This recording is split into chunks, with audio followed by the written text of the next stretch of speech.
Bichara Supply Chain, highlighting and showcasing solutions for the most complex challenges facing the industry in 21st century by our team of subject matter experts and mentors. Broadcasting every week, all year round, we will present the most up-to-date series of podcasts and webinars. Hello and welcome to another episode of Bichara Supply Chain. This is Nur Hadi, host, and I have a very special guest today, Eric Wilson. He is an innovator, author, and speaker, particularly in the space of business planning and forecasting. Eric is also a director of thought leadership at the Institute of Business Forecasting, or IBF. Thank you for being here, Eric. Thank you for having me. I'm excited to be part of this podcast. Okay, so in today's episode, we are going to talk about the predictive analytics for business forecasting and planning, which is the title of the recent published book by Eric. But before we get started, Eric, can you please brief a bit about yourself and your professional background? Yeah, I'd be happy to. I've spent, I always say, way too many years in this and related fields. I've been probably 30 years as a practitioner working with various global organizations from a lot of different industries, a lot of different sizes. And I had roles in those companies, a lot of transformational type of roles where I put together predictive analytics teams and analytical teams, mostly to support supply chain, demand planning type of functions. And that's what I did. Recently, the past year, I kind of put that hat down and put on another hat as the director of thought leadership for the Institute of Business Forecasting. It's actually a membership organization to grow the field and industry as itself. So I took on the role of really help promoting best practices and being a liaison for people in the field and what exactly is going on and what's next. And one of those things is predictive analytics, which is the reason I wrote and released the book about that. Cool. Eric, let's start from my fundamental question here. What is the predictive analytics and how does it differentiate with a traditional business forecasting? Yeah, great question. When you're looking at predictive analytics, what really separates it from traditional forecasting, let's talk about traditional business forecasting first. That generally is within your own four walls.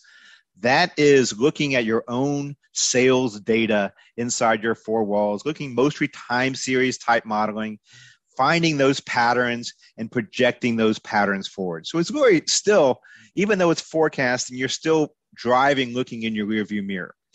What makes predictive analytics different and where we see a lot of companies going towards, predictive analytics looks at more and different types of data. So you start looking at external data sources and bringing those external data sources in and a lot more data to be able to plan off of as well. It's also looking at new and different types of modeling. It's going into some of the machine learning type of modeling and intelligent forecasting and AI, but it's looking at different ways of modeling and different ways of learning from the data. The other key difference, though, is it's more forward-looking then as well. Opposed to just driving in the rearview mirror and looking at your time series model and projecting that going forward, it's trying to find those true drivers. It's trying to find what is actually driving your business, understanding the whys, and finding true leading indicators. That makes it more forward-looking, makes it more predictive, which is why predictive analytics is going kind of different from the traditional type planning a lot of companies have been doing for years now. And how do we use predictive analytics to solve forecasting issues and drive an overall business value? Could you please share some success story about how it works? Yeah, I mean, one of the examples, we just saw, COVID. It's a global pandemic that's impacting everybody right now. And it's actually driving a lot of people more to more of the predictive analytics, because what you saw is the time series data trying to project what's going to happen as a new norm is almost impossible with the data sets that a lot of companies have.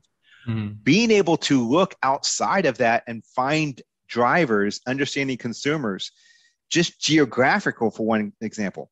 We now have, 3 or 4 different vaccines available in a lot of different regions here in the United States, a lot of different states, regions within the boundaries as well. Being able to look at those as leading indicators of markets that's starting to open back up and be able to plan accordingly is very impactful for supply chains as they're trying to position inventory, as they're trying to see the impacts of consumers coming back to, retail establishments. Being able to utilize those as leading indicators help plan for a supply chain.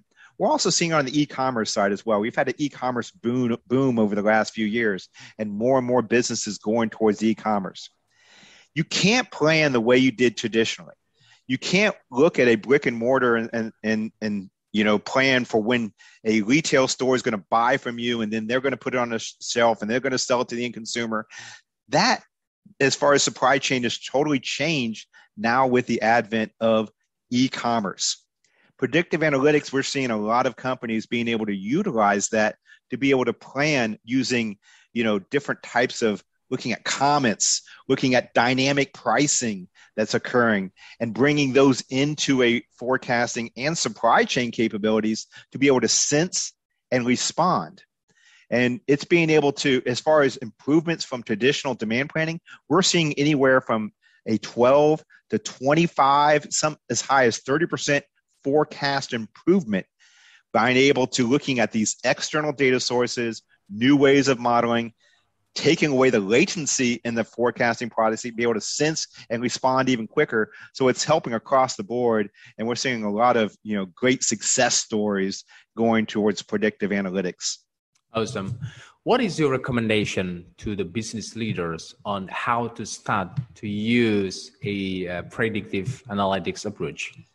As far as how to start, it's most things you start with what you have, what you know, you build those small wins and you build upon those. That's the same thing for any type of implementation you're going to be doing in business. It's no really difference here from a predictive analytics approach as well. What I recommend is you start with what you have, what you know, and you build upon that. The key tenets of any process is people, process, technology.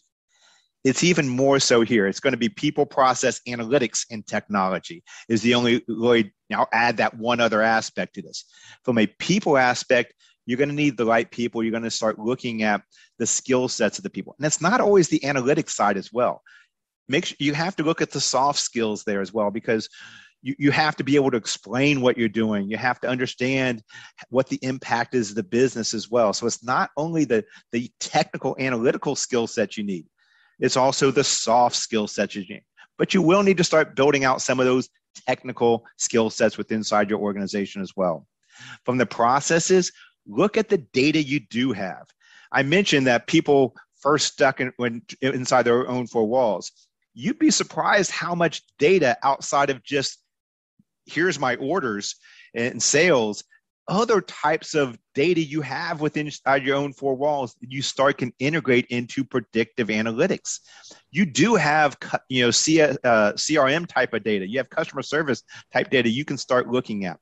You have other types of data sources inside that you might be able to try to find that are causal and maybe more leading indicators that you didn't realize as well. So start looking at your internal data sets and finding relationships, finding new ways to model, bringing those into your current processes as well. The last piece we talked about is technology. You do have to start looking at your technology platforms as well. And there's a lot of great systems out there that can start enabling predictive analytics. There's bolt-ons to current advanced planning and ERP systems. There's BI tools that allow you to help visualize your data that can actually do some modeling as well. So you no longer are tied to just your legacy systems.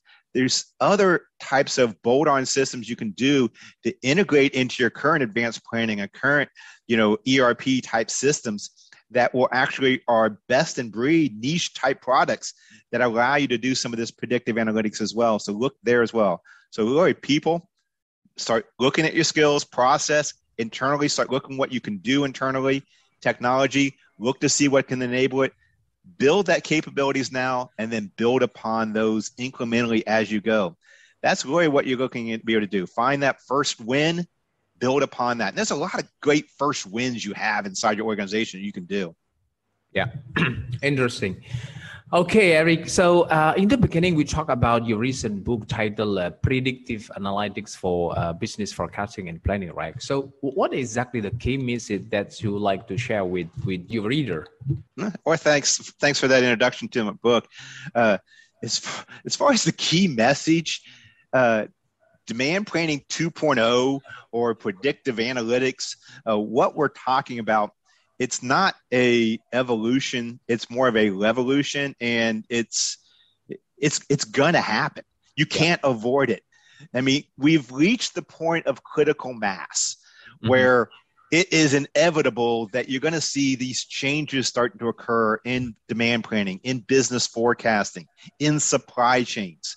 And being it's inevitable, if you're still doing things the way you did it 10, 15, 20 years ago, you were already behind.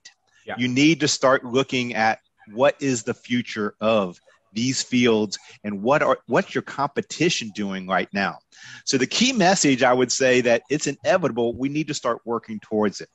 When you're actually looking at what the book is then about and what I'm presenting the kind of the fundamentals and foundational aspects of predictive analytics and business forecasting and, some supply chain for anyone that's been in the field for years, just getting into the field, or looking to see exactly what's next. This isn't a mathy type of book.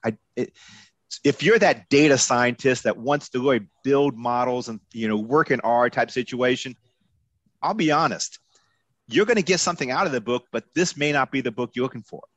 This book's going to lay the foundational foundational components of what exactly that business forecasting supply chain is going to look like going forward. It's going to give you the foundational pieces from the people side. What skill sets you're going to need, what's it going to look like, how to develop and build a culture inside your company. What's a predictive analytics function look like in the future? It builds those pieces. It looks at the process pieces. How do you build a process from understanding those components that go into a model, how to look at different types of models, and how to understand exactly what the inputs, the process, the outputs, how to be a storyteller with this data. It goes to the technology sides as well.